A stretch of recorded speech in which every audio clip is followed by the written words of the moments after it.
Hello students, welcome to Learn Me Now. Today we will learn how to write an application. Application क्या होता है? Application एक आवेदन पत्र होता है. लास्ट वीडियो में हमने देखा कि लेटर 2 टाइप्स के होते हैं, फॉर्मल लेटर और इनफॉर्मल लेटर. तो एप्लीकेशन फॉर्मल लेटर्स में से आते हैं जिन्हें हम या तो जॉब के लिए लिखते हैं या फिर अपने स्कूल या कॉलेज के प्रिंसिपल को छुट्टी के लिए, ट्रांसफ़र सर्टिफिकेट के लिए, कैरेक्टर सर्टिफिकेट के लिए या जो भी उनसे हमें बात करना होता है उसके लिए आवेदन देते हैं. तो देखें कि एप्लीकेशन को इम्प्रेसिव बनाने के लिए हमें क्या करना चाहिए. Let's see the format of an application. Application को एक स्पेशल फॉर्मेट में रखे जाते हैं जिससे कि हमारा एप्लीकेशन इम्प्रेसिव बनता है. इसका फर्स्ट स्टेप होता है सेंडर्स एड्रेस. सेंडर्स एड्रेस का अर्थ है सेंडर, आप, लिखने वाला. तो जब अपने स्कूल में अपने हेडमास्टर को या अपने प्रिंसिपल को एप्लीकेशन लिखा जाता है तो सेंडर एड्रेस की आवश्यकता नहीं पड़ती है. लेकिन अगर आप अपने स्कूल या कॉलेज को छोड़कर बाहर के स्कूल, कॉलेज या कहीं पर भी एप्लीकेशन देंगे तो आपको सेंडर्स एड्रेस लिखना होगा. सेंडर्स एड्रेस 3 लाइन में लिखना है. पहले लाइन में आपको स्टेट का नाम, दूसरे लाइन में टाउन या स्टेट का नाम और तीसरी लाइन में आपको पिन कोड लिखना है. इसके बाद आता है रिसीवर एड्रेस. रिसीवर एड्रेस में जिसको आप लेटर लिख रहे हैं वही रिसीवर होता है. जिसे हम लेटर लिख रहे हैं वो रिसीवर होता है और ये क्वेश्चन में गिवन रहता है. हमेशा ही क्वेश्चन में आपको दिया रहता है कि आपको लेटर किसको लिखना है, कहाँ लिखना है. तो ये रिसीवर का एड्रेस जो आपको क्वेश्चन में दिया हुआ है उसी एड्रेस को आपको लिखना है. इसमें भी पहले या तो किसी व्यक्ति का नाम होगा या फिर सीधे प्रिंसिपल का डेजिग्नेशन या रैंक होगा. प्रिंसिपल को लिख रहे हैं तो द प्रिंसिपल लिखेंगे, हेडमास्टर को लिख रहे हैं तो द हेडमास्टर लिखेंगे. उसके बाद स्कूल या इंस्टीट्यूशन का नाम लिखेंगे और फिर उसका शहर, किस शहर में है ये स्कूल, उस शहर का नाम और स्टेट का नाम. लास्ट में पिन कोड लिखना जरूरी है. स्टूडेंट्स, पहले हम लोग टू द प्रिंसिपल या टू द हेडमास्टर लिखते थे. अब टू लिखने की कोई आवश्यकता नहीं है. सीधे आपको स्कूल का, प्रिंसिपल का पोस्ट और स्कूल का नाम और जगह लिखना है. नेक्स्ट आता है डेट. डेट आपको शॉर्ट में नहीं लिखना है, फुल में लिखना है. पहले डिजिट में या नंबर में डे को लिखेंगे, फिर मंथ को वर्ड्स में लिखेंगे और ईयर को पूरे फुल लिखेंगे. जैसे मैंने लिखा है 2020. शॉर्ट में केवल 20 नहीं लिखना है. अगला स्टेप आता है सैल्यूटेशन. सैल्यूटेशन मतलब अभिवादन करना. जिस किसी को आप लेटर लिख रहे हैं, एप्लीकेशन लिख रहे हैं, उस सर या मैडम को आपको अभिवादन करना है. अगर आपको पता है कि उस चेयर पर, प्रिंसिपल या हेडमास्टर के चेयर पर कोई महिला है तो आप मैडम लिख सकते हैं. अगर आपको कुछ भी नहीं पता है तो आप डायरेक्ट सर या डियर सर लिखें. इसमें कोई कन्फ्यूजन की बात नहीं होगी. नेक्स्ट है सब्जेक्ट. सब्जेक्ट आपके क्वेश्चन पेपर में दिया रहता है कि आपको किस विषय पर लेटर लिखना है. तो जिस विषय पर लेटर लिखना है उस विषय को शॉर्ट में 4 to 6 वर्ड में आप एप्लीकेशन का सब्जेक्ट लिखेंगे. क्योंकि एप्लीकेशन का सब्जेक्ट ही बताता है कि किस बारे में आप बात कर रहे हैं लेटर में. इसीलिए इसको साफ होना चाहिए, क्लियर होना चाहिए और फैक्ट होना चाहिए. नेक्स्ट आता है body of the letter. Body of the letter का मेन पार्ट होता है जिसमें फुल डिटेल आपको देना होता है कि आप क्या बोलना चाह रहे हैं. जिस किसी से को लेटर लिख रहे हैं उससे आप क्या कहना चाह रहे हैं, आपका लेटर लिखने का तात्पर्य क्या है, वो आपको डिटेल में लिखना है. बॉडी ऑफ द लेटर के भी 3 पार्ट होते हैं. पहला इंट्रोडक्शन, फिर content and that closing. Introduction का मतलब सब्जेक्ट का क्या है, जो भी एप्लीकेशन का सब्जेक्ट है वो क्या है उसके बारे में इंट्रोड्यूस करेंगे. कंटेंट में आप लिखेंगे फुल डिटेल कि वो क्यों है, उसको क्या करना है. और क्लोजिंग में आप लिखेंगे कैसे हम लास्ट करेंगे. तो यहाँ मैं 2-3 एग्जाम्पल आपको दी हूँ जिसको कि आप याद कर लेंगे और किसी भी तरह का एप्लीकेशन जब आपको लिखना होगा तो उसके अकॉर्डिंग आप इसको फॉलो कर पाएंगे. See the first sentence, as I have been suffering from jaundice. तो ये सेंटेंस आप तब लिखेंगे जब आप किसी बीमारी से पीड़ित हैं और छुट्टी के लिए आवेदन दे रहे हैं। तो एज का मतलब चूंकि होता है, चूंकि मैं जॉन्डिस से पीड़ित हूँ। यहाँ आपको बुखार है तो आप फीवर लिखें, मलेरिया लिखें, जो भी बीमारी से आप सफ़र कर रहे हैं उस बीमारी का नाम लिखें और किस दिन से बीमार हैं वो भी लिखेंगे, और उसके बाद आगे में लिखेंगे कि उसका क्या प्रभाव पड़ा, आपको कितने दिनों की छुट्टी चाहिए, ये आप कंटेंट में लिखेंगे। इसके बाद उसी तरह सेकेंड लाइन में देखिए, respectfully I beg to state that, आप उनसे बड़े रिस्पेक्ट के साथ कह रहे हैं कि आप कहना चाहते हैं। बेग मतलब चाहना, तो स्टेट मतलब कहना, तो मैं कहना चाहता हूं कि, उसके बाद आपको जो भी कहना है आगे लिख देंगे। नेक्स्ट लाइन देखें, most humbly I beg to request that, अगर आप प्रिंसिपल से कुछ डिमांड कर रहे हैं, कुछ फ्री स्टूडेंटशिप का मांग कर रहे हैं, कैरेक्टर सर्टिफिकेट का मांग कर रहे हैं, जो भी आप अगर कुछ डिमांड कर रहे हैं तो आप ये सेंटेंस लिखें, मोस्ट हम्बली, बहुत ही हम्बल होकर, विनम्र होकर मैं आपसे रिक्वेस्ट करना मांगता हूँ कि मुझे ये चीज़ चाहिए। नेक्स्ट देखिए, I name of the student, a student of class 10A, on behalf of my class I am making a special request. जब आप वहाँ पढ़ रहे हैं किसी स्कूल में और पूरे स्टूडेंट के बारे में कोई बात कहनी है, आप अगर मॉनिटर हैं या फिर कोई अकेले भी आप रिप्रेजेंटेटिव हैं, तो वहाँ पर आई के बाद अपना नाम लिखेंगे, अगर मॉनिटर हैं तो नाम के बाद मॉनिटर भी लिखेंगे और कहेंगे कि मैं इस क्लास का स्टूडेंट हूँ और मैं पूरे क्लास की ओर से, बिहाफ ऑफ मतलब पूरे क्लास की ओर से आपको एक स्पेशल रिक्वेस्ट करना चाहता हूँ, आपसे निवेदन करता हूँ कि आगे जो भी बात आपको कंटेंट में कहनी है।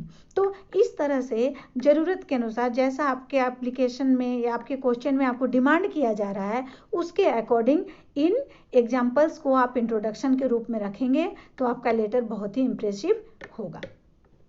नेक्स्ट आता है कंटेंट। यहाँ देखिए मैंने लिखा है अकॉर्डिंग टू द क्वेश्चन, तो कंटेंट ये जो आगे इंट्रोडक्टरी सेंटेंस लिखे उसके बाद आपको कंटेंट पूरा करना है। तो क्वेश्चन में जो डिमांड किया गया है, जो पूछा गया है, जैसे मैंने यहाँ लिखा है लीव के लिए, छुट्टी के लिए, तो आप छुट्टी मांग रहे हैं, तो छुट्टी क्यों मांग रहे हैं, या आप बीमार हैं, या आपके घर में शादी है, या आपको कहीं बाहर जाना है, या कोई ज़रूरी काम है, तो ये सारी बातें आप यहाँ पर कंटेंट में लिख डालेंगे कि ये बात है इसलिए मैं छुट्टी में रहूँगा। अब जब आपने सारा वर्णन कर दिया, अपनी बात रख दी, तब आपको लास्ट करना है। तो क्लोजिंग होता है, आप उनसे निवेदन एक बार पुनः करेंगे। क्या करेंगे, I therefore request you to kindly grant me. आपने बताया कि आप बीमार हैं, कितने दिनों से बीमार हैं, कब तक डॉक्टर ने क्या कहा है, बेड रेस्ट कहा है, या कितने दिन घर पर रहने कहा है, कितने दिन मेडिसिन चलेगा, कब आएंगे, ये सब बताने के बाद आप उनसे कहेंगे इसलिए मैं आपसे रिक्वेस्ट करता हूँ कि मुझे इतने दिन की छुट्टी दीजिए। ग्रांट मतलब देना, इतने दिन की छुट्टी मेरा ग्रांट कीजिए। या आई देयरफॉर अर्नेस्टली रिक्वेस्ट यू, आप जैसे मैंने कहा था कुछ डिमांड कर रहे हैं हेडमास्टर से कि फ्री स्टूडेंटशिप दीजिए, या कोई सर्टिफिकेट दीजिए, या फिर कोई क्लास, स्पेशल क्लास चलवा दीजिए, तो ऐसे इस बारे जब कहना हो तो आप लिखेंगे इसलिए मैं बड़े ही ईगर होकर, बड़े ही आशा के साथ आपको रिक्वेस्ट करता हूँ कि आप मुझे ये मेरा जो डिमांड है उसे पूरा कर दें।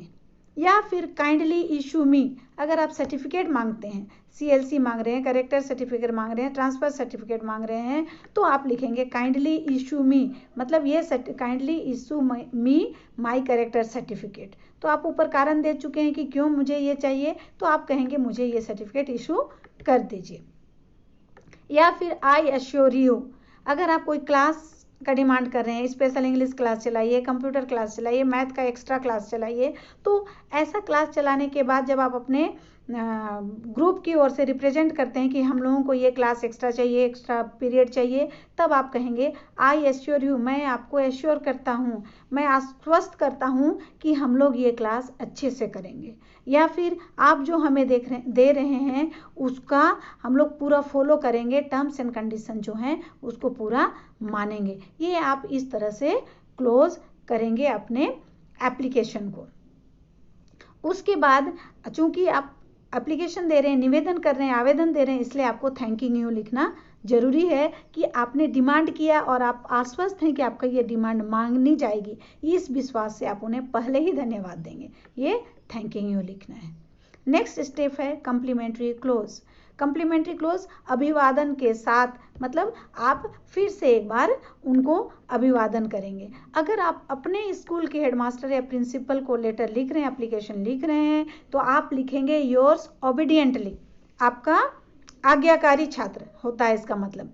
और अगर आप दूसरे स्कूल कॉलेज में ये एप्लीकेशन डाल रहे हैं तब आप योर्स ओबीडियंटली नहीं लिखेंगे, तब आप लिखेंगे योर्स फेथफुली, आपका विश्वासी, मतलब आप विश्वास करके ही ये आवेदन डाल रहे हैं। तो ये दोनों बात जरूर से ध्यान रखें स्टूडेंट्स कि अपने स्कूल में अगर एप्लीकेशन देना है तो आप योर्स ओबीडियंटली लिखेंगे, अगर अपने स्कूल से बाहर देना है तो योर्स फेथफुली लिखेंगे। स्टार्टिंग में भी मैंने बताया था कि अगर अपने स्कूल में एप्लीकेशन देना है तो सेंडर्स एड्रेस नहीं लिखेंगे, लेकिन अगर दूसरे स्कूल में देना है एप्लीकेशन तो आप सेंडर्स एड्रेस जरूर देंगे, क्योंकि वहाँ आप उसके लिए अजनबी हैं, स्ट्रेंजर हैं। लास्ट स्टेप आता है सिग्नेचर। सिग्नेचर अर्थात कौन लेटर लिख रहा है, कहाँ से लिख रहा है ये तो समझ में, अब कौन लिख रहा है, लिखने वाले का नाम क्या है, सेंडर का नाम क्या है, तो आप यहाँ पर अपना नाम लिखेंगे। लेकिन अगर क्वेश्चन पेपर में आपका नाम दिया हुआ है आपके लिए, जैसे you are Ravi, you are Pankaj, you are Rohan, कुछ भी नाम अगर दिया हुआ है तो आप उसी नाम को लिखेंगे जो क्वेश्चन पेपर में गिवन है। अगर क्वेश्चन पेपर में गिवन नहीं है तभी जाकर आप अपना नाम लिखेंगे। चलिए एक एग्जाम्पल के द्वारा हम आपको ये अच्छा से समझा देते हैं।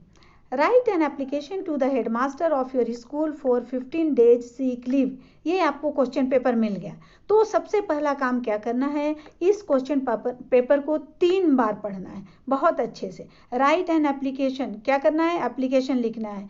To the headmaster of your school, आपके अपने हेडमास्टर को लिखना है, इसीलिए है केवल हेडमास्टर का नाम दिया हुआ है और उसका डेजिग्नेशन दिया हुआ है, एड्रेस नहीं दिया हुआ है, क्योंकि आपका अपना स्कूल है। आगे सब्जेक्ट दिया हुआ है, फॉर, किसके लिए लिखना है, क्यों लिखना है, फॉर 15 डेज सीक लीव, 15 दिनों की बीमारी की छुट्टी लेनी है। तो देखिए स्टूडेंट्स, इस क्वेश्चन में आपको 3 आंसर दिया हुआ है। एक कि आपको क्या लिखना है, एप्लीकेशन लिखना है। दूसरा, किसको लिखना है, आपके स्कूल के हेडमास्टर को लिखना है।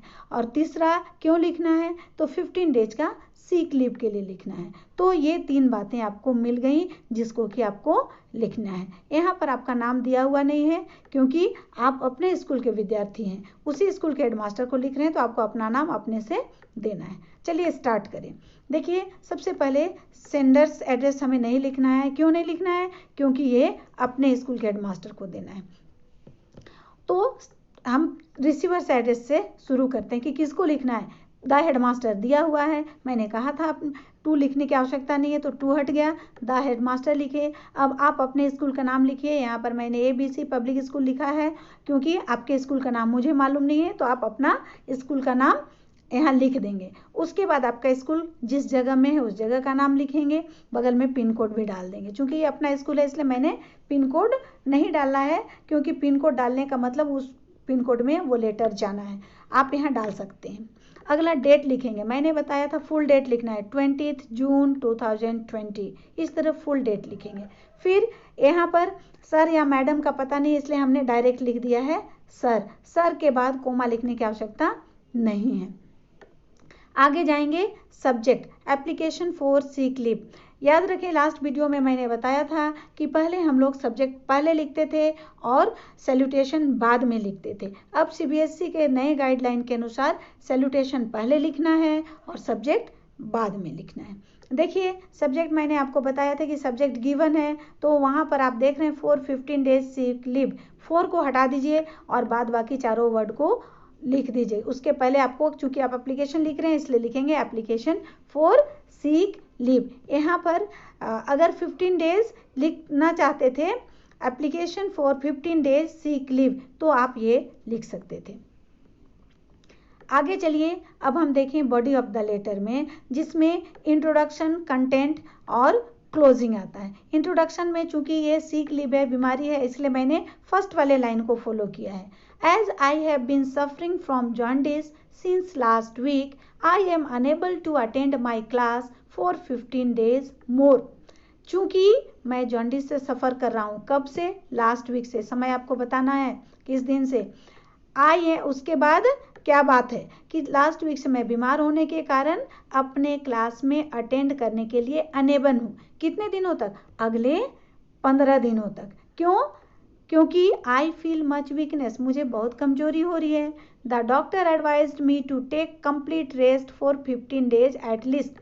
और जिस डॉक्टर से मैं दिखा रहा हूँ उसने मुझे सलाह दिया है कि कम से कम 15 दिनों तक आपको बेड पर अभी रहना है। I have to take regular medicine every 2 hours. दूसरी बात कि मुझे हर 2 घंटे में लगातार मेडिसिन पर भी रहना है, इसलिए मैं स्कूल नहीं आ सकता। अब इसे क्लोजिंग करें। I therefore request you to kindly grant me 15 days sick leave from today the 20 June 2020। तो इसलिए आप क्या करें, इसलिए मैं आपसे रिक्वेस्ट करता हूँ कि मुझ पर कृपा करके 15 दिनों का सिक लीव दीजिए। तो कब से? आज से। आज का डेट हमने दिया है 20 जून, तो आज से 15 दिनों का सिक लीव मुझे दीजिए। तो इस तरह से हमने एप्लीकेशन को पूरे अच्छे से लिखा। अब हम आशा करते हैं कि सर हमें छुट्टी देंगे, इसीलिए हम उन्हें पहले ही थैंक्स कहेंगे, थैंकिंग यू। फिर चूंकि ये अपने स्कूल के हेडमास्टर को लिखना है, इसलिए आप क्या लिखेंगे? योर्स ओबीडियंटली, और उसके नीचे अपना नाम, क्लास और रोल नंबर, क्योंकि हेडमास्टर आपका नाम हर एक बच्चे को नाम से नहीं जानता, वो उसके क्लास और रोल नंबर से ही जानता है, क्योंकि हेडमास्टर इन टोटल पूरे स्कूल का हेड होता है, एक एक क्लास का नहीं। इसीलिए जब आप हेडमास्टर को लेटर लिखेंगे तो अपना क्लास, किस क्लास के हैं और आपका रोल नंबर क्या है, ये भी आपको लिखना होगा। आई होप स्टूडेंट्स कि आपने लेटर लिखना सीख लिया। आपको देखिए ऊपर से नीचे लेटर में कि कहीं पर भी या तो वो रिसीवर एड्रेस हो या डेट हो या सब्जेक्ट हो या फिर सब्सक्रिप्शन हो या सिग्नेचर हो, किसी के बाद फुल स्टॉप या कोमा नहीं लगा है। इस बात का आपको भी ध्यान रखना है। सो स्टूडेंट्स, आपको मेरा ये वीडियो कैसा लगा? ये एप्लीकेशन लिखना आप समझ गए होंगे आई होप। और अगर आपको ये पसंद आया, यूजफुल लगा, तो शेयर कीजिए इस वीडियो को, लाइक कीजिए और सब्सक्राइब कीजिए, जिससे कि इसके बाद आने वाले जितने भी लेटर्स हैं फॉर्मल या इनफॉर्मल, उनका नोटिफिकेशन आपको हो सके।